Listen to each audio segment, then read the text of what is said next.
G'day folks, my name's Richard Hungerford. I'm a former SAS soldier and now a professional survival instructor. I wanted to take a minute of your time today to talk to you about something that I believe is fundamentally important to survival training, period. It's one of those subject areas that's actually not given a lot of airplay or airtime because we tend to get caught up in the other sexier, funkier things like, I don't know, gear and equipment, what knife to carry, what plant knowledge to sort of research and study and embed in this head, this supercomputer of ours, and we tend to pay lip service to in a lot of the literature that's about on survival, and certainly a lot of the actual training that people deliver. We don't focus on one very, very core aspect of what's, I believe, fundamentally important. That is how you think. Because if you don't think in the right way in a survival situation when you're facing adversity, guess what? You ain't coming home. There's no book to write because you won't be there to write it. You can have all the gear in the world. If you don't have your head screwed on the right way, you're going to come unstuck. Where am I coming from with this radical approach, I hear you ask? Well, I'm a soldier, former soldier, granted, and a special forces soldier at that. What makes us different from the rest of the military guys is we think a little bit differently. We have a level of ruggedness, I guess, determination and stubbornness to a large extent. That means we have a can-do and never give up attitude. That's really the fundamental difference between someone in a normal infantry battalion and someone with my background. So I've applied that sort of mindset approach to dealing with adversity across into the survival realm, which is what we're taught to do, honestly. It's vital to the way your prospects for surviving or not sort of manifest on the ground. It really is. How you think, how you control your emotions, how you get through the ups and downs that are going to be inevitable in any survival situation is very, very, very important. And you need to develop a series of strategies, and we teach these on our course. In fact, a lot of people are quite surprised when they turn up on our course and we spend the first hour talking about psychology. Oh my God, I'm here to light fire with sticks. What's this psychology stuff? I put that in there at the start because that sets the framework for everything else we do. Yes, carry kit. You're a mug if you don't. Yes, have some botanical knowledge. You're a mug if you don't.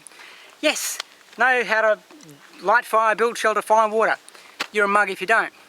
But that's not survival. How you think here is it. How you feel here is equally important. And how you balance the two is the ultimate survival equation. Get it wrong and you're going to suffer. Okay, nature can be very, very challenging.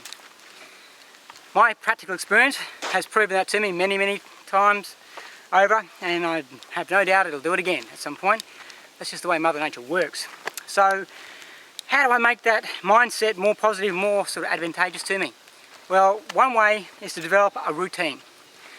Once you are into your entire, okay, I am now in a survival situation, penny has dropped, the light bulb has come on, I now have to develop a plan, a strategy, think things through, take an assessment of the situation I'm in, and then develop a routine.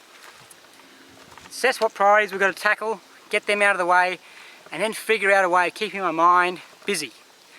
Busy hands, quiet mind. If this is busy, you are going to be battling uphill to keep yourself in a positive frame of mind. Right? How you do that is up to you. Some people link it back to the way they want to get back to loved ones. Some people have that reputational issue that I don't want to be caught out or found wanting by the forensic post-mortem of my decisions in this particular case. It doesn't really matter. It's a very individual thing. But you've just got to find a way of getting yourself the drive, embed that in and push through. And that's it. Winston Churchill quoted it. Never, never, ever, ever give up. At least those effect. And that's really what we're about. It's not about having the right gear, having all the knowledge. It's about having the will to just not give up, to prevail, no matter what.